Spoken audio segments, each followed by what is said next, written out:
Baik, Assalamualaikum warahmatullahi wabarakatuh. Alhamdulillahirrahmanirrahim. Perkenalkan, kami dari kelompok 21 beranggotakan Akbil Muhammad Akbar dengan NIM 22112135 dan Sinisa Fila Jasra dengan NIM 2211213063 akan menjelaskan materi tentang penyakit jantung sebagai pemenuhan tugas dasar biomedik 2. Sebagai dosen pengampu adalah Ibu Suci Masyarah Nasution, SST MKM. Baik teman-teman, pertama itu adalah apa itu penyakit jantung. Penyakit jantung adalah istilah yang mencakup berbagai kondisi yang mempengaruhi fungsi jantung. Penyakit jantung ini umumnya mengacu pada kondisi yang menyebabkan adanya penyempitan atau pemblokiran pembuluh darah yang bisa menyebabkan serangan jantung, nyeri dada atau angina atau stroke. Lalu bagaimana kondisi norma jantung? Ada beberapa ciri-ciri yang menandakan kondisi norma jantung. Yang pertama itu kita lihat dari detak jantungnya yang konstan, biasa sekitar 60-100 detak per menit saat istirahat. Yang kedua, tekanan darah yang sehat biasanya itu sekitar 120 per 80 mm Hg, dan juga tidak ada gejala penyakit jantung seperti nyeri dada, sesak napas, kelelahan berlebihan, jantung berdebar atau bengkak. Nah, selanjutnya itu performa fisik yang baik dan kemampuan untuk melakukan aktivitas sehari-hari dan olahraga tanpa kesulitan yang berarti. Anda sebelumnya tidak pernah menderita penyakit jantung serius seperti penyakit jantung koroner gitu kan, sebagai gagal jantung, aritmia jantung atau penyakit katup jantung dan penyakit jantung lainnya. Lalu bagaimana permasalahan dan penyebab penyakit jantung? Ada beberapa permasalahan penyebab penyakit jantung. Itu yang pertama, menurut WHO ada penyakit jantung koroner. Nah, penyakit jantung koroner ini adalah kelainan yang terjadi pada pembuluh darah yang menyuplai otot jantung.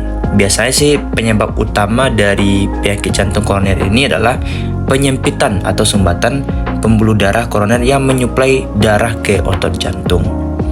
Ya, faktor risikonya meliputi pola makan tidak sehat, kurang aktivitas fisik, merokok, tekanan darah tinggi, kadar kolesterol tinggi. Lalu ada juga yang kedua permasalahannya, yaitu gagal jantung. Gagal jantung itu adalah kondisi saat otot jantung menjadi sangat lemah sehingga tidak bisa memompa cukup darah ke seluruh tubuh pada tekanan tepat, dan biasa terjadi ketika jantung tidak mampu memompa darah dengan efisiensi yang cukup.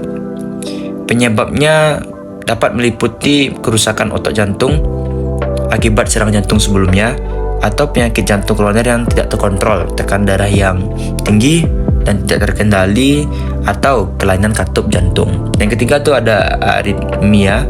Aritmia ini adalah ketidaknormalan detak jantung yang dapat melibatkan detak yang terlalu cepat, terlalu lambat, atau tidak teratur. Penyebabnya termasuk kerusakan daripada jaringan otot jantung, gangguan kelistrikan jantung, penyakit jantung bawaan, atau faktor lain seperti konsumsi alkohol dan obat-obatan tertentu. Selanjutnya ada juga kelainan katup jantung. Itu adalah kelainan di katup jantung itu melibatkan kerusakan, penyempitan atau kebocoran katup jantung. Penyebabnya dapat bersifat bawaan atau dapat seiring bertambahnya usia, faktor usia, infeksi, dan penyakit jantung reumatik atau penyakit jantung koroner. Dan terakhir itu ada penyakit jantung bawaan. Itu adalah kelainan struktur jantung dialami sejak bayi dilahirkan. Kelainan ini terjadi ketika janin berkembang dalam kandungan, sehingga terjadilah penyakit jantung bawaan. Pencegahan penyakit jantung, yaitu pertama adalah mengonsumsi makanan rendah lemak jenuh, garam, dan tinggi serat. Batasi konsumsi gula tambahan dan makan olahan. Yang kedua itu lakukan aktivitas fisik seperti berjalan cepat, berlari, bersepeda, atau berenang selama minimal 150 menit per minggu. Jauhkan diri dari rokok dan hindari paparan asap rokok pasif. Dan keempat itu monitor tekanan darah secara teratur dan ikut saran medis untuk menjaga tekanan darah dalam rentang normal. Periksa kadar kolesterol secara teratur dan konsumsi makanan rendah kolesterol serta kaya serat. Jika perlu, gunakan obat-obat ini secara oleh dokter. Yang keenam itu ada cari cara untuk mengolah stres seperti dengan meditasi, yoga, atau hobi yang lebih menenangkan yang bikin tubuh kita itu tidak stres. Dan yang ketujuh, jaga berat badan yang ideal dengan kombinasi pada pola makan sehat dan aktivitas fisik yang teratur. Batasi konsumsi alkohol menjadi jumlah yang moderat. secara umum 1 minuman per hari untuk perempuan dan 2 minuman per hari untuk laki-laki, dan lebih sarankan tidak usah konsumsi alkohol.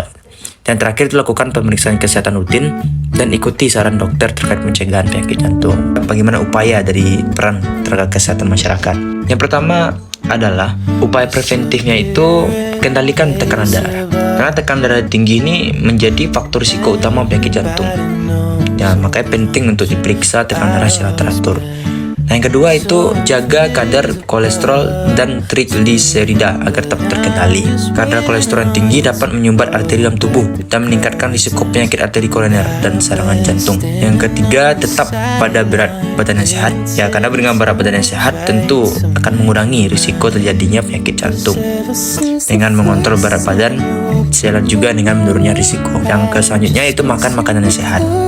Cobalah untuk membatasi lemak jenuh, makan tinggi sodium dan gula tambahan, makan banyak buah-buah ya, sayuran, biji-bijian.